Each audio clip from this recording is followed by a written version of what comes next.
네, 정규재 TV 애청자 여러분 안녕하세요. 오늘 조금 뭐라 그럴까요? 어떤 얘기라 그럴까요? 마치 좀 어두운 얘기, 또 음모가 뭔가 뒤엉켜 있을 것 같은 그런 이야기.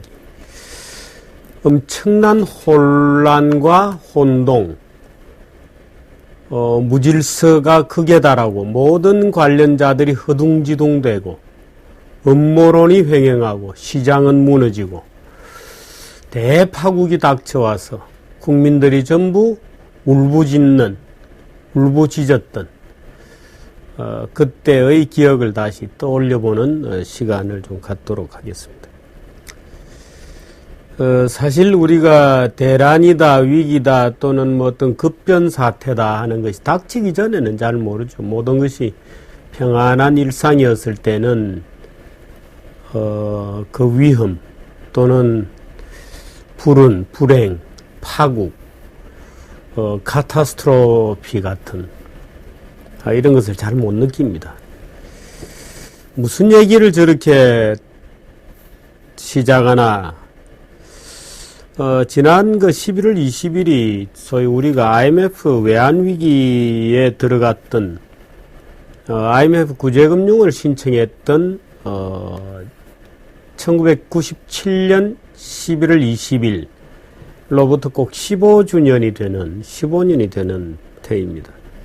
사실 지난주에 좀 말씀을 좀 깊이 드리는 게 좋았을 테지만 제가 뭐 여러 가지로 또 바쁜 또 일들이 많았고 해서 얘기를 못 했습니다.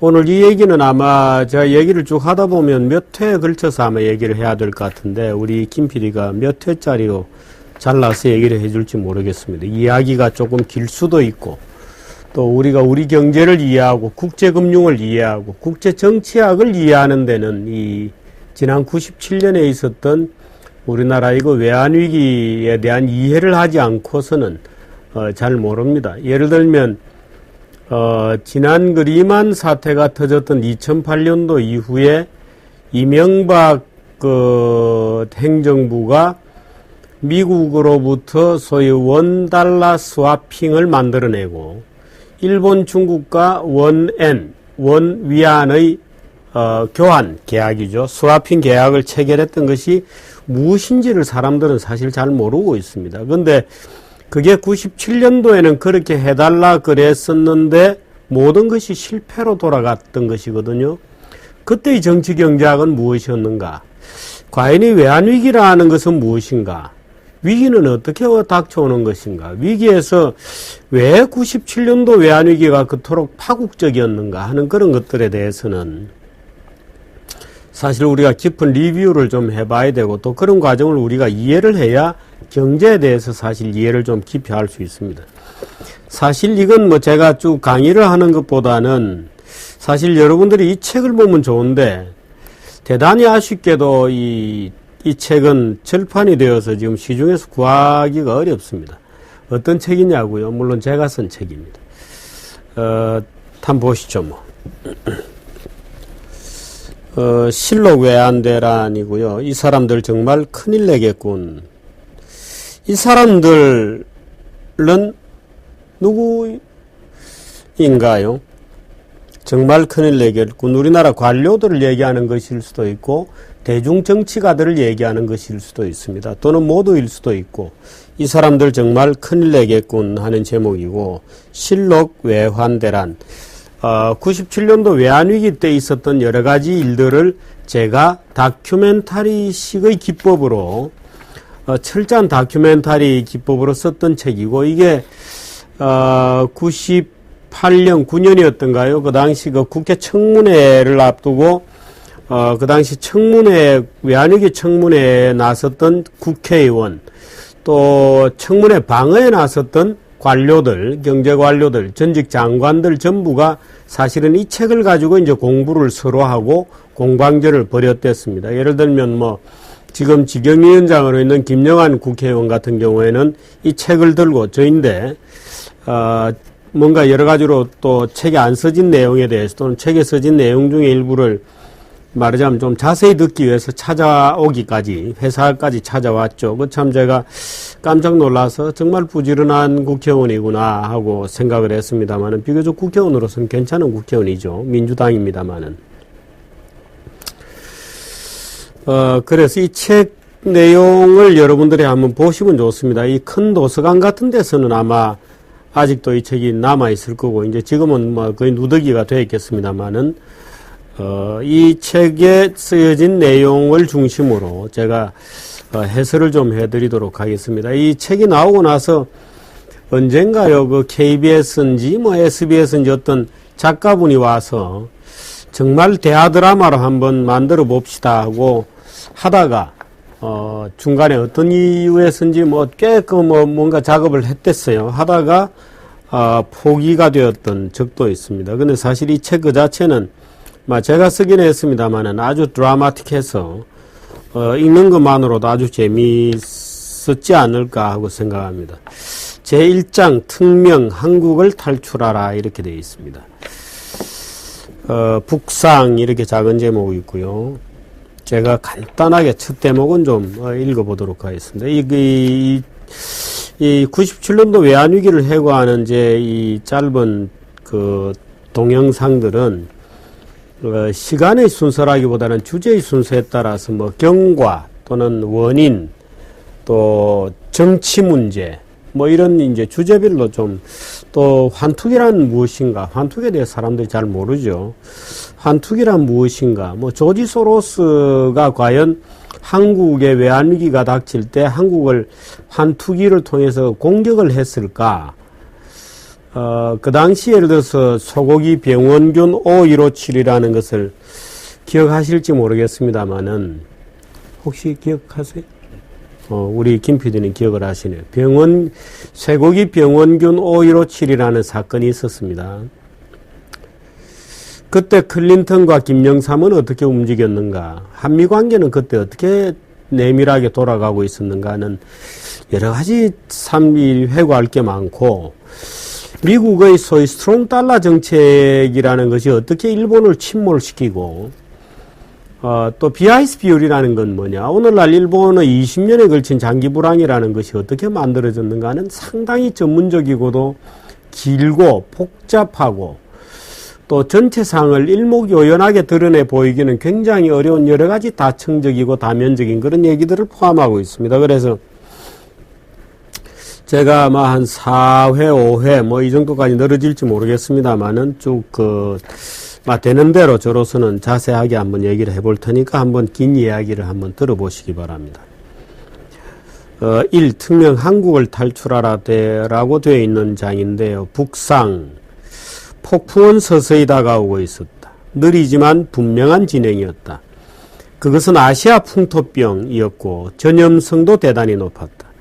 치사율은 거의 100%였다. 벌써 태국이 거들났고 인도네시아, 말레이시아도 숨이 턱에 차올랐다. 태국은 96년부터 두 차례에 걸쳐 환투기꾼들과 목숨을 건 투쟁을 펼쳤으나 투기꾼, 공격자들입니다. 이 어떤 특정 통화를 공격하기도 하는 거죠. 이 통화에 대한 공격이 최초로 전개되었던 것은 92년도 조지 소로스가 영국을 공격했던 겁니다. 그 당시 영국 경기가 아주 급격하게 꺾이고 91년도에는 스웨덴이 공격을 받았습니다. 그래서 이제 스웨덴이 이제 71년도부터 보편 복지를 하다가 91년도에 급격한 이제 그 경기 급냉을 겪게 되고 92년도가 되면 조지 소로스가 영국 중앙은행, 영란은행, 유서 깊은 영란은행을 영국 파운드를 공격하는, 말하자면 뭐 달러도 언젠가는 공격을 받을지 모르겠습니다만은 지금은 뭐 달러가 기축통화니까 공격받을 수가 없죠. 그저 달러를 달라는 대로 찍어서 줘버리면 그만이니까. 원화는 국제통화가 아닙니다. 그러니까 원화를 찍어서 줄 수는 없죠. 받질 않죠. 근데 환투기라고 하는 그 일정의 공격 프로세스가 있습니다. 그 공격 프로세스는 기본적으로는 이런 겁니다. 조지 소로스가 파운드화를 공격할 때는 우선 영국에 가서 파운드화를 빌립니다. 환투기의 기본적인 기법에 대해서 간단히 설명을 드리고 시작하는 게 맞을 것 같은데, 영국에 가서 파운드를 공격할 때는 물론 파운드 가치가 과대평가되어 있다는 증거가 있어야 됩니다. 파운드 가치가 과대평가되어 있다고 보고 적을 공격하면 파운드 가치가 제자리를 찾아가서 파운드 가치가 형편없이 떨어지고 저 나라에서 달러 가치가 올라갈 거다 하는 이제 눈치를 보는 거죠. 그래서 파운드화를 빌려서 영국 시장에서 파운드화를 팔고 뭐 뉴욕에서 팔 수도 있습니다만은 달러를 사죠. 또 그 달러를 영국은행에 갖다 맡기고 파운드를 빌려서 또 팔고 또 달러를 사고 또 그걸 갖다 맡기고 파운드를 또 팔고 달러를 사고 그걸 또 갖다 맡겨서 파운드를 빌려서 팔고 달러를 사고 하는 과정을 계속 되풀이합니다. 그렇게 하게 되면 평소에는 그게 큰 의미가 없습니다만 경제가 굉장히 취약할 때 달러는 계속해서 품귀가 일어나고 파운드는 계속해서 공급이 늘어나게 되죠. 그렇게 되면 어느 순간에 정부가 이제 계속해서 말하자면 파운드의 가치를 지키려고 달러를 팔게 되고 파운드를 사들이게 되는 일련의 계속된 과정을 거치게 되는데 어느 순간에 외환 보유고가 펑크 났다는 사실이 드러날 경우에는 파운드가 대폭락을 하게 되죠. 파운드가 대폭락을 하게 됩니다. 대폭락을 하게 되면 그 파운드는 완전히 종이 조각이 되는 거예요. 그러면 그 나라에서 빌렸던 파운드는 자기가 가지고 있는 엄청난 달러를 가지고 사서 그 파운드를 갚는 겁니다. 빌린 돈. 파운드를 빌려서 팔았으니까 빌린 돈을 갚으면 엄청나게 이익을 보죠. 예를 들어서 파운드가 2배나 떨어졌다. 그러면 떨어진 만큼은 자기가 부채가 줄어들고 달러가 늘어났으니까 이익을 보는 겁니다. 말하자면 파운드 가치가 떨어진 만큼 이익을 보는 거죠. 그래서 파운드를 빌려서 파는 것을 이익을 못 보도록 하기 위해서 빌려가는 파운드의 이자를 끌어올리는 겁니다. 말하자면 파운드 가치가 떨어지는 게 먼저냐 아니면 투기꾼이 와서 파운드를 공격을 할 때 빌린 파운드의 이자가 많아지는 게 먼저냐 하는 게임을 벌이게 되는 거죠. 그래서 그 당시 IMF가 우리나라 들어왔을 때 원화 이자를 30%까지 끌어올려라 이렇게 얘기했고 그 당시 홍콩 같은 경우에는 초기 단계에서는 49%까지 금리를 오버나이트 금리를 올렸다가 마지막 단계에서는 100%까지 금리를 끌어올렸습니다. 그래서 금리를 끌어올려서 이자 비용을 많게 하는 거죠. 100%까지 금리를 끌어올렸다는 것은 예를 들어서 파운드 가치가 절반 이상으로 떨어지지 않으면 이자가 더 커지죠. 말하자면 파운드가 떨어지는 것보다 이자가 올라가는 것을 더 많게 만들어버리면 그 공격은 실패로 하는 겁니다. 실패로 돌아가죠. 그런데 이자를 올리게 되면 이제는 영국 입장에서 보면 자기 새끼들도 다 죽어버리는 겁니다. 말하자면 기업들이 무너지고 우리나라도 결국 대우가 무너졌잖아요.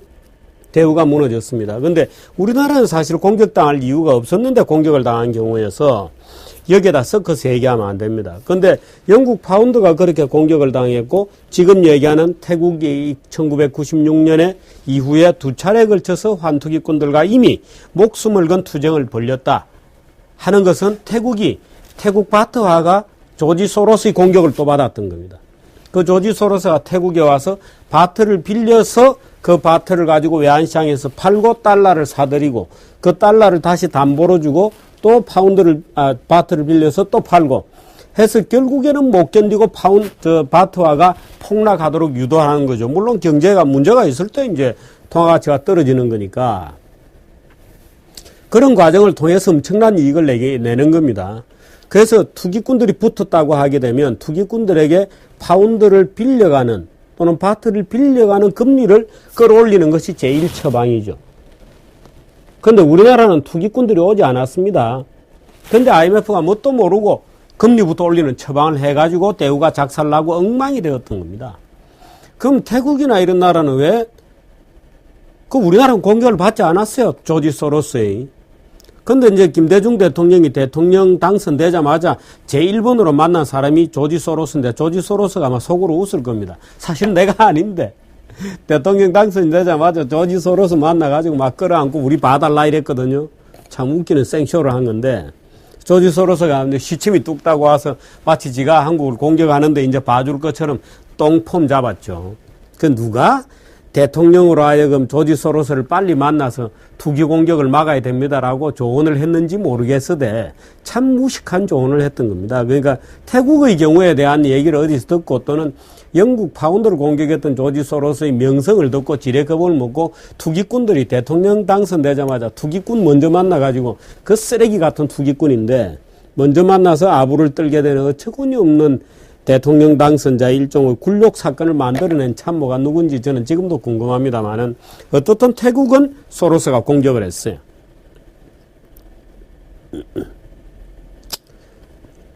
세 번째로 달려들었을 때는 더 이상 싸울 힘이 남아있지 않았다. 싸울 힘이 남아있지 않았다. 당연하죠. 왜? 바트화를 빌려가는 코스트를 높게 하기 위해서 바트화 금리를 올리게 되면 자국 기업들도 다 죽는 겁니다. 무슨 말인지 아시겠죠? 그 금리를 외국에만 금리를 높일 수는 없고, 그럼 두 가지 방법이 있죠. 하나는 외국인에게 아예 바트화를 빌려주지 않으면 될 거 아니냐? 예스. 말레이시아가 그렇게 했습니다. 말레이시아는 아예 문을 걸어 다 잠궈버리고 외국인에게 말레이시아 링기트인가요? 돈을 안 빌려준다고 아예 선언을 해버린 겁니다. 문을 걸어 잠가버린. 물론 문을 걸어 잠그는 데는 여러 가지 또 다른 리스크가 있습니다만은 투기 세력들도 깊은 상처를 입었습니다.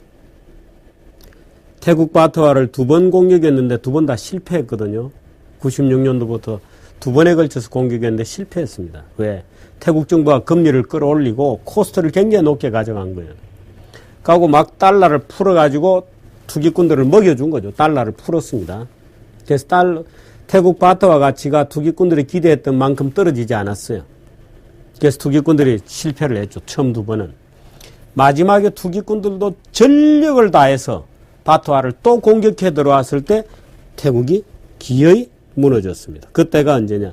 1997년 5월이었습니다. 우리나라가 외환위기로 외환보유고가 완전히 거들났던 것이 1997년 11월 20일이었거든요. 그래서 그 날짜로 IMF에 항복 선언을 했습니다.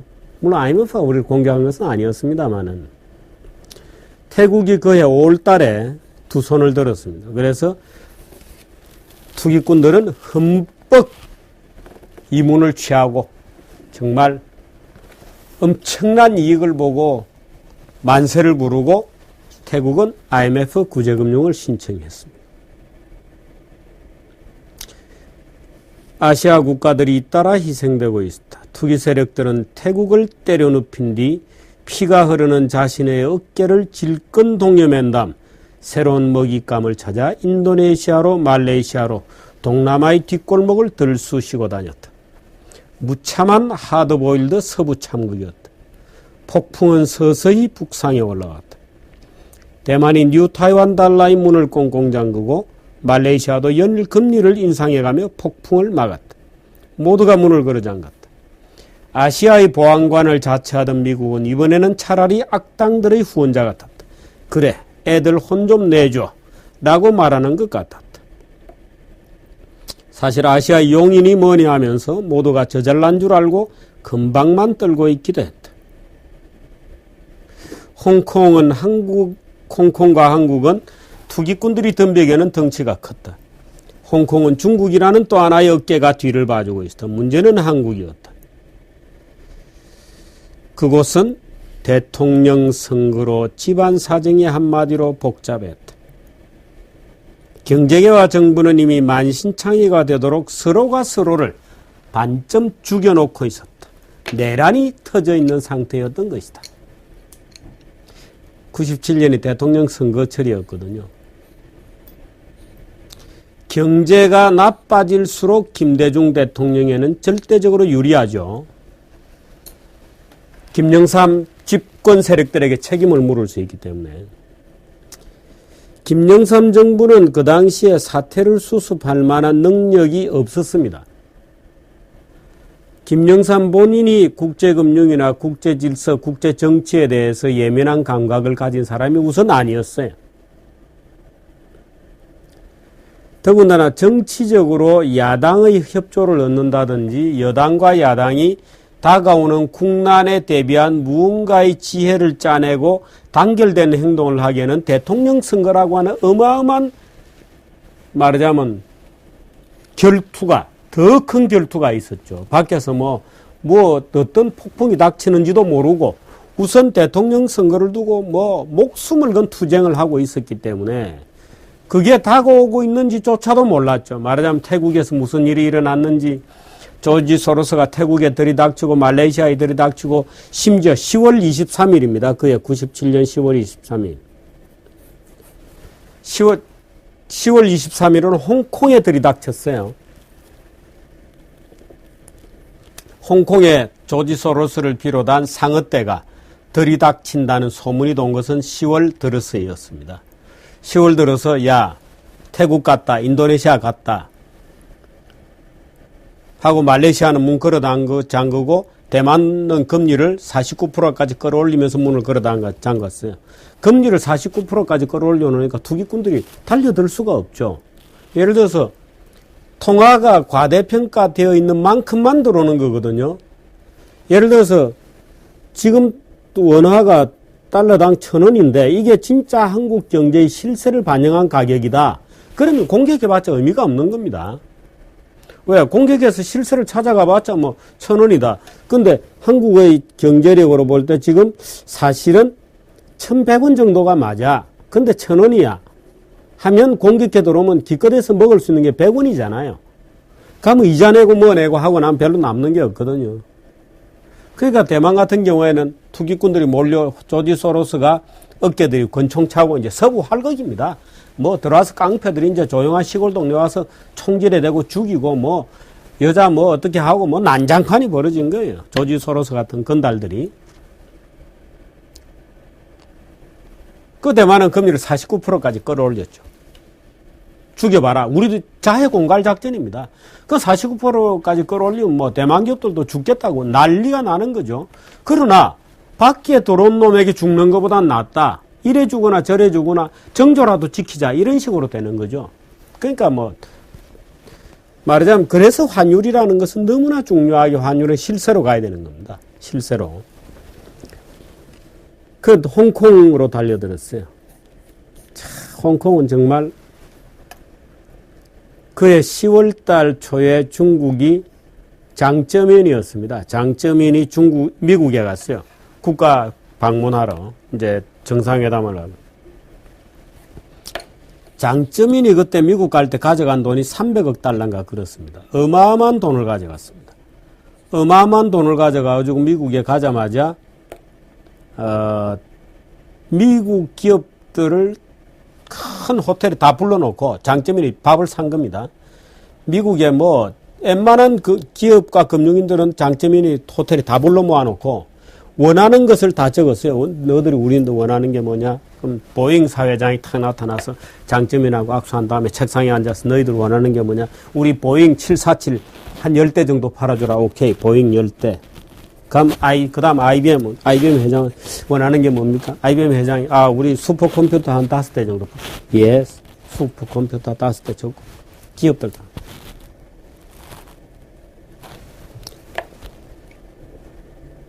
장쩌민이 300억 달러 이상을 가져가서 기업인들을 만나서 저녁 내내 기업인들을 만족시켜주는 겁니다. 그래서 기업인들이 이구동성으로 야 중국은 봐줘 이렇게 된 거죠. 중국은 봐줘. 야 중국은 봐줘. 얼마나 기특하냐. 저렇게 사주는데.